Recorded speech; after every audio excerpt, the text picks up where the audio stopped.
Imagine an ordinary living room. Now imagine it in a world without oil or without products made using oil. Without oil, things would look very different.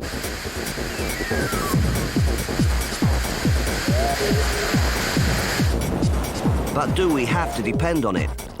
I mean, oil takes millions of years to form, and it's a complex and expensive process to get out of the ground or from under the seabed. What's more, sometime in the future, there'll be no more to get out. And in the meantime, what is it doing to our environment?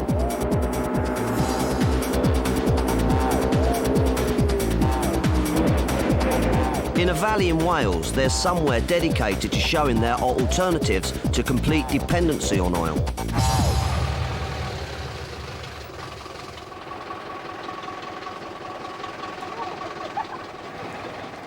Known as the Centre for Alternative Technology, it focuses on materials and energy that are renewable. Renewable energy. Energy sources that will never run out because they are always replaced naturally, like from the sun, the wind and waves. Renewable materials and energy conservation are features of the centre's main building. It has walls of clay, a wooden frame, and to keep warmth in and cold out, sheep's wool for insulation. Inside, earth, like you find in a garden, compressed to make up walls that support the roof. This gets warmed up by sunlight coming through the building's many windows and stores heat. Beneath the wood floor is a central heating system that uses water heated by a wood-fueled boiler and by the sun, an idea borrowed from the Romans. Nothing's used that might cause environmental damage. But what is it that's causing the damage to the environment? Right, what we try to do here is to use fossil fuels as little as possible. Well, their greenhouse is as good as any place to start. It's not heat, it's solar energy, and it comes in a range of wavelengths. The sun sends shortwave radiation through the Earth's atmosphere and through the greenhouse glass. Some of the radiation is absorbed by the Earth and by plants, while the rest is bounced back in the form of long-wave radiation. But long-wave radiation can't pass easily through glass, so the heat is trapped inside. But the same effect is happening on our planet. With carbon dioxide acting like the greenhouse glass, the sun's energy is absorbed, long-wave radiation is given off, and the heat is trapped in the atmosphere. And because we're producing so much carbon dioxide by burning fossil fuels, it's making the whole planet warm up. Greenhouse effect. Process by which naturally occurring gases, including carbon dioxide and methane, trap the sun's heat within the Earth's atmosphere. This keeps the Earth about 30 degrees C warmer than it would otherwise be, and is essential for the survival of life on Earth. Global warming. The view that the Earth's temperature is being increased, partly due to emissions of gases such as carbon dioxide and methane as a result of human activities. These include burning fossil fuels, cement manufacture, cow and sheep rearing and deforestation. This may lead to global warming. And concern over global warming is growing, with fears that it's changing the world's climate. More and more people are looking to find alternatives to the non-renewable energy sources used every day. We need a certain amount of carbon dioxide, and it's only when there's too much of it that it causes the biggest problem. At the Centre for Alternative Technology, they use the sun as an important source of energy, used here to drive a small water pump. It works because those solar panels on the top are made up of silicon cells, and though they don't work when they're covered, they generate electricity when light falls on them. So that makes each cell produce 0.45 of a volt of electricity.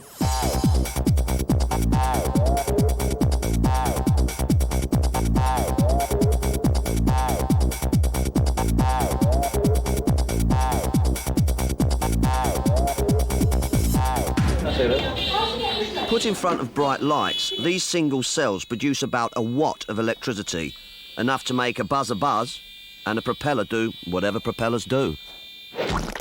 Watt, a unit of power. An ordinary light bulb uses between 40 and 100 watts. But these are solar panels. What'll happen outside on a grey winter's afternoon in Wales? Because the amount of power for each cell is so small, they're connected together in groups as solar panels to make them useful. At the centre, they put them on the roof of buildings. Now let's really make the cells work, driving the propeller to power a homemade boat.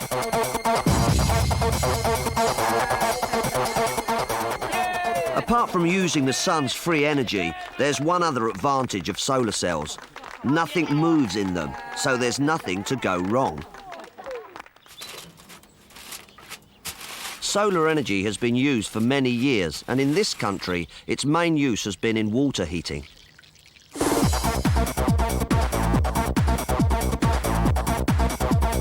This experiment is to make a solar water heater using foil to reflect the sun, coiled tubing to carry water, and cling film to trap the long-range infrared radiation.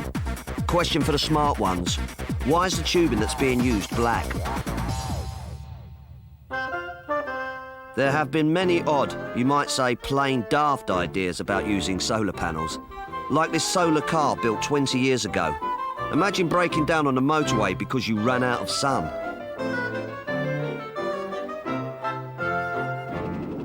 But it's been used seriously for many years where there's plenty of sun and few alternatives, like cattle ranches in the outback of Australia. Out here's too far from towns for underground or overhead electricity cables, and the roads are too poor for regular deliveries of fuel for diesel generators. Apart from making a sunshade, these solar panels in India are providing power to pump water to the fields and charge batteries that store energy for light and whatever else needs electricity at night. And then there's fridges. We take them for granted. But inventing solar fridges meant medicines could be stored and used in hot, isolated places for the first time. As the cells have improved, their use has grown in countries like ours. You can often see them on new buildings. This petrol station roof is entirely made from solar panels, producing 28 kilowatts in bright sunshine.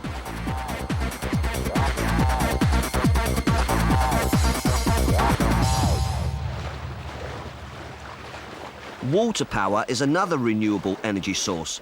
This model shows how waves can be used to drive a turbine that's lighting this lamp. Waves in the sea and the movement of tides are good for power generation, especially here in the British Isles, where we're surrounded by sea. You may well recognise this as a source of power. The water wheel has been grinding corn and powering industry for centuries. On a much bigger scale, the use of moving water to create hydroelectricity has been around for 80 years. As long as there's a supply of water, its force can turn wheels or electricity-generating turbines. Here at the centre, their reservoir supplies water to drive turbines.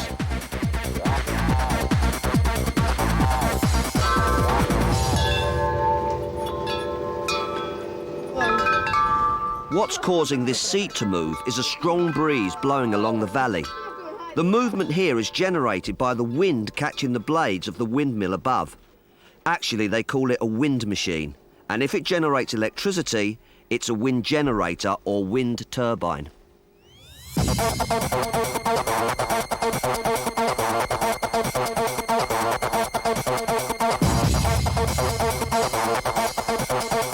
Making your own wind generator is a good way of testing out what types of materials and shapes are the most effective.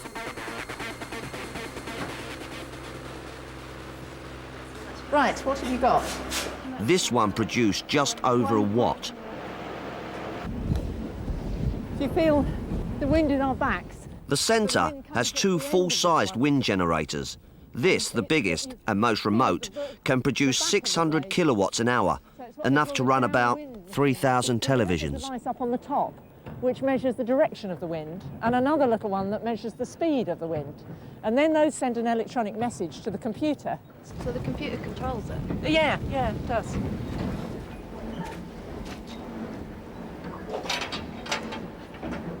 Inside, they calculate the power generated and get a readout of the variations as the wind changes. What this graph's showing us is the wind speed here, and you can see how it's been fluctuating up and down. And over here you can see the power output of the wind turbine. If you look there, there's a peak, there's a high point, and there's a high point there. So that was when we were getting an awful lot of power. But how big are those blades? Answer, very big. Back at the centre, they have one on display. What do you think this blade is made of? Metal. Metal would probably be a bit too brittle. It would probably break eventually because the blades get a lot of twisting. It's a mixture of fiberglass and wood. And they can provide energy for you and me, not just centres like this one. There are over 800 large wind generators in the UK at wind farms like this, and that would provide enough electricity for the homes of 250,000 people, more than the population of a city like Aberdeen or a big town like Swindon. That's about 0.3% of Britain's needs. And what of other renewables? Solar panels provide less than 0.001% of Britain's electricity each year, though that's a lot more than it used to be. And about 2% of the electricity in your home comes from the different types of water power, which isn't a lot, really. Hard to get going, isn't it? So is it possible that by building more of these renewable energy sources, we could have a world dependent on only renewable energy? Well, there is a drawback. We haven't been entirely honest with you in making this film. It was so dull when we filmed the solar boats that we cheated a little by using powerful film lights as an artificial sun. And when we were ready to film the wind seat, we had to wait around for ages because there was hardly any wind at all. Should we ask them again? Natural resources don't always deliver when you want them.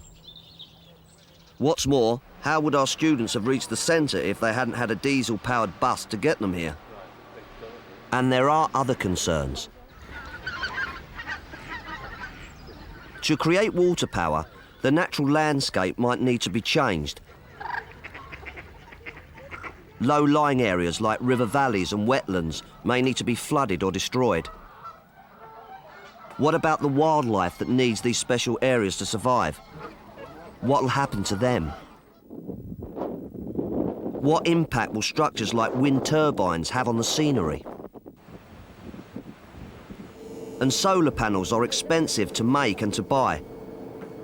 That could put them beyond the reach of many countries where there's the most sun and the most need.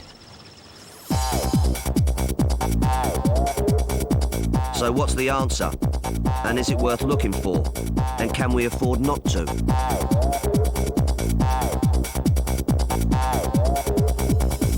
Ice caps start to melt. You could cycle. Oh, in the summer I went to school. And we've got so used to like natural gas and oil and stuff like that. Close windows and doors, put draft strips underneath doors. Aha! Saving energy. Perhaps that's the key. What other parts of your home could be insulated? The roof. At the centre, they have created buildings that use novel forms of energy conservation and low-impact materials. About a floor would be a bit damp. Low-impact materials. Materials that have little or no effect on the environment when they're made. And back at the building we started with, their visitor centre is designed to conserve energy and built with materials that don't damage the environment when they're made. And the whole centre uses a combination of many different kinds of renewable energy sources. So it's not dependent on just one. Can we all do it?